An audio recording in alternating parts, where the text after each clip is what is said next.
So let's look from a purely worldly aspect. How does Salah bless you?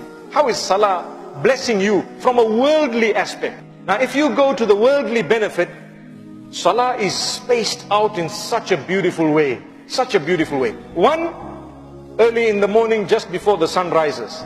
So you are up. As a Muslim, you are up. The non-Muslim doctors tell you early to bed, early to rise makes a man healthy, wealthy and wise. That's an English saying. So we are taught early to bed and early to rise is your duty as a Muslim. Allah automatically wants to make you healthy, wealthy and wise. Subhanallah. For free. If you are going to live Islam, what time will you get up? Can you be a person who's going to get up 11 in the morning when everyone's already at work? No. If you're a Muslim, one of the blessings of Salah is you are up on time.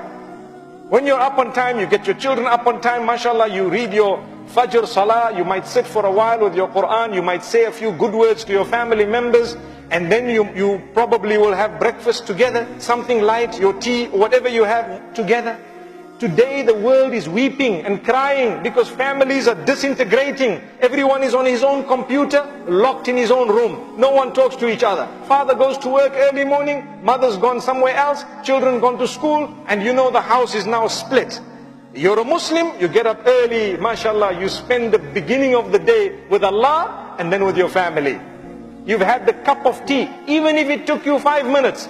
The blessing of Salah is, you will see your children, how are you my darling? How are you doing my little boy, my little daughter? I really love you. Today you're going, make a dua for me. Let me make a dua for you. This is a beautiful environment in a Muslim home, which is lost in a lot of homes.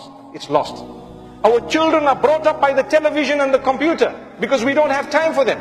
One meal with your child is priceless.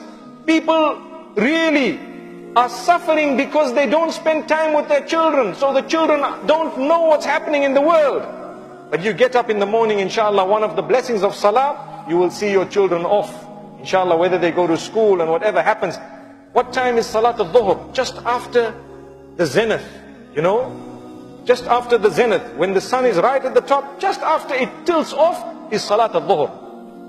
Amazing how the world has kept that time as lunch hour. Have you noticed that? Lunch hour. So people say, when is lunch hour? You say, similar to the time of Dhuhr. Amazing. Look at a Muslim. Allah did not inconvenience you. From the morning right up to that time, there are some voluntary prayers, but there are no compulsory prayers. So when you get to Allah's, meaning when you get to a higher level that Allah would like you, to achieve more and more, you can offer voluntary prayers. But if you have not yet got to that level, at least you know that, you know what? It is now midday. Let me do something. What do? You make wudu. Wudu is ablution. This ablution with water, what does it do for you? Your face is washed. Your hands are washed. Your feet are washed. You are fresh. You have wiped your head and so on. You are feeling good. That medically is proven to rejuvenate the individual at midday, just like it does at any other time. Rejuvenate you. You're woken up. You are refreshed again. Amazing. You've washed your face with cold water. We're looking at health blessings of Salah.